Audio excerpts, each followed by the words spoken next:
জাহান্নাম হলো জীবন্ত দানবের মতো। তারা মৃত্যুর জন্য আকুল হবে।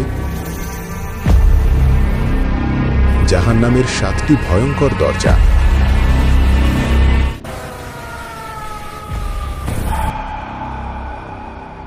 আচ্ছা, একবার চোখ বন্ধ করে ভাবুন তো, আপনি এমন এক জায়গায় আছেন যেখানে মৃত্যু নেই, কিন্তু প্রতিটা মুহূর্ত মৃত্যুর চেয়েও যন্ত্রণাদায়ক। যেখানে আপনি চিৎকার করবেন কিন্তু কেউ শুনবে না, তৃষ্ণায় বুক ফেটে যাবে, কিন্তু পানি চাইলে যা দেওয়া হবে তা আপনার নাড়ি ভুড়ি গলিয়ে দেবে। প্রিয় বন্ধুরা, আমরা দুনিয়ার সামান্য আগুনে হাত দিতে পারি না, মোমবাতির শিখায় আঙুল লাগলে ছটফট করে উঠি, অথচ আমাদের জন্য অপেক্ষা করছে এমন এক জগৎ যার নাম জাহান্নাম। আজকের এই ভিডিওতে আমরা আর্টিফিশিয়াল ইন্টেলিজেন্স বা কৃত্রিম বুদ্ধিমত্তার কল্পনার জগৎ দিয়ে সেই ভয়াবহ দিনটির চিত্র আঁকার চেষ্টা করব যা পবিত্র কুরআন এবং হাদিসে বর্ণিত হয়েছে। বিশ্বাস করুন, এই ভিডিওর শেষ পর্যন্ত যদি আপনি থাকেন তবে আপনার জীবনের ভাবনা বদলে যেতে বাধ্য। আল্লাহ যেন আমাদের সবাইকে এই ভয়াবহ আগুন থেকে হেফাজত করেন। এই দোয়ায় শামিল হতে কমেন্টে আমিন লিখেন, একটি লাইক দিন এবং দিনের পথে থাকতে চ্যানেলটি সাবস্ক্রাইব করুন। শুরুতেই আসা যাক সেখানকার খাবারের কথায়। জাহান্নামীদের ক্ষুধা লাগবে, পেটের জ্বালায় তারা খাবার খুঁজবে। তখন তাদের সামনে ধরা হবে জাক্কুম ফল। দেখতে কেমন জানেন? যেন এক একটা শয়তানের মাথা। ভয়ঙ্কর কাঁটাযুক্ত এই ফল যখন কেউ গিলে খাবে তখন গলার ভেতরে মনে হবে যেন গলিত সীসা নামছে। পেটের ভেতর তা ফুটন্ত তেলের মতো টকবক করতে থাকবে। মানুষ যন্ত্রণায় ছটফট করতে করতে পানি চাইবে। তখন ফেরেশতারা তাদের দেবে হামিম, অর্থাৎ ফুটন্ত পানি। গ্লাসটা মুখের কাছে নিলেই মুখের চামড়া খসে পড়বে, আর পান করার সাথে সাথে পেটের সব অঙ্গ প্রত্যঙ্গ গলে পায়খানার রাস্তা দিয়ে বের হয়ে যাবে। কিন্তু এখানেই শেষ নয়। জাহান্নামের আগুন দুনিয়ার আগুনের মতো নয়। আল্লাহ তাআলা এই আগুনকে দুনিয়ার আগুনের চেয়ে 70 গুণ বেশি তেজস্ক্রিয় করে বানিয়েছেন। মানুষ সেখানে পুড়বে, চামড়া কয়লা হয়ে যাবে, আবার নতুন চামড়া গজাবে, যাতে তারা আবারও শাস্তির স্বাদ নিতে পারে। সবচেয়ে ভয়ের ব্যাপার কি জানেন? সেখানে মৃত্যু নেই। মানুষ চাইবে, হে আল্লাহ, আমাকে মেরে ফেলুন, আমাকে মাটি বানিয়ে দিন। কিন্তু আল্লাহ ঘোষণা দেবেন, আজ আর মরার কোনো সুযোগ নেই। এটাই সেই জাহান্নাম যাকে দুনিয়ায় আমরা হাসি তামাশার বিষয় বানিয়েছিলাম। 2. মহাবিশ্বের পতন ও কিয়ামত। এবার চলুন ফিরে যাই সেই শুরুতে, যেদিন সব শেষ হয়ে যাবে। হঠাৎ করেই মহাবিশ্বের নিস্তব্ধতা ভেঙে যাবে এক প্রলয়ঙ্কারী শব্দে। হযরত ইসরাফিল আলাইহিস সালাম শিঙায় ফুঁ দেবেন। সেই এক আওয়াজ যা কলিজা ছিঁড়ে ফেলবে। আসমান ফেটে চৌচির হয়ে যাবে। যে পাহাড়গুলোকে আমরা পেরেকের মতো শক্ত মনে করি সেগুলো ধুলার মতো উঠতে থাকবে। সাগরের পানি উত্তপ্ত হয়ে বাষ্প হয়ে যাবে। চন্দ্র, সূর্য, নক্ষত্র সব আলো নিভে যাবে। এক গভীর অন্ধকারে ডুবে যাবে পুরো সৃষ্টিজগৎ। তারপর শুধুই নীরবতা। কোলাহল নেই, যুদ্ধ নেই, প্রেম নেই, ঘৃণা নেই।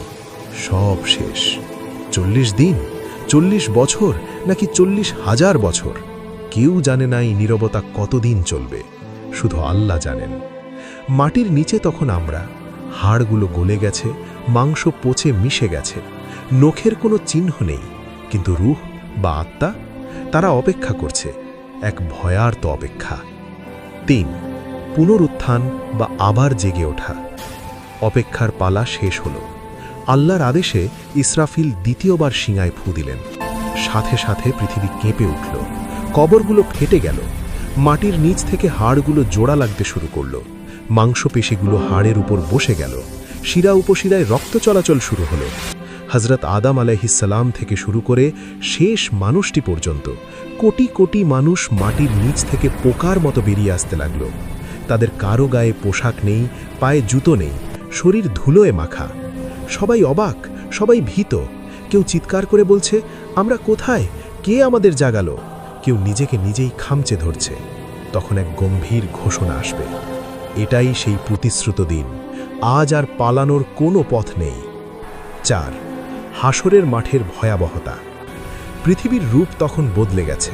সাগর নেই, পাহাড় নেই, শুধু মাইলের পর মাইল বিস্তৃত এক সাদা তামাটে সমতল মাঠ।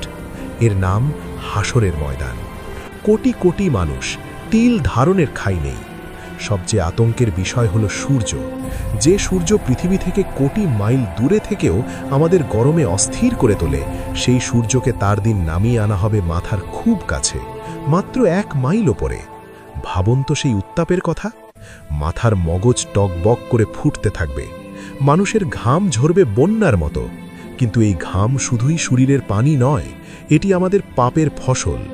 কেউ তার পাপের ভারে গোড়ালি পর্যন্ত ঘামে ডুবে থাকবে, কেউ হাঁটু পর্যন্ত, কেউ কোমর পর্যন্ত। আর যারা মহাপাপী, তারা নাক পর্যন্ত ঘামে ডুবে হাবুডুবু খাবে। তৃষ্ণায় বুক ফেটে যাবে, কিন্তু পানি নেই, ছায়ার কোনো ব্যবস্থা নেই। মানুষ ভয়ে কাঁপতে কাঁপতে বলবে, হে আল্লাহ, বিচার শুরু করুন, প্রয়োজনে জাহান্নামে দিন, কিন্তু এই অপেক্ষার যন্ত্রণা থেকে মুক্তি দিন। এই অপেক্ষা কতদিনের জানেন?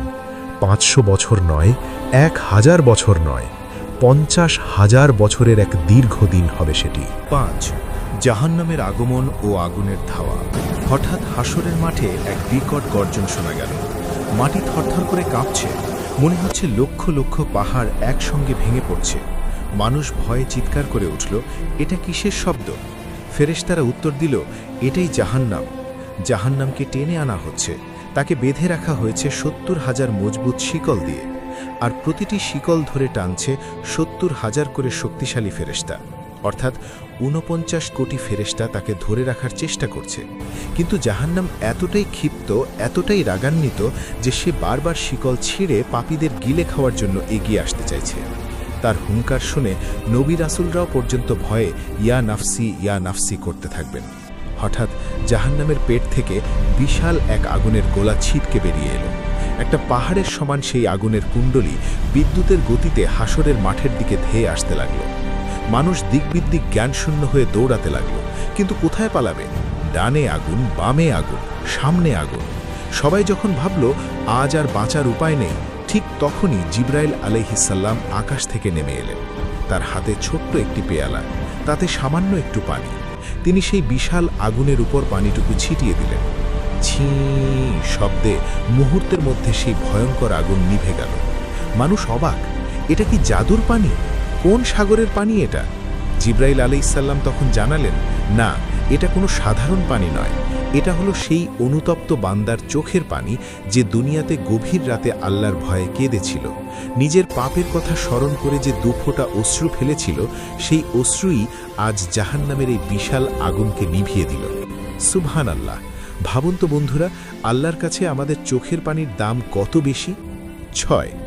মহাবিচার ও অঙ্গপ্রত্যঙ্গের সাক্ষ্য। অবশেষে শুরু হলো আসল পরীক্ষা, হিসাবের সময়।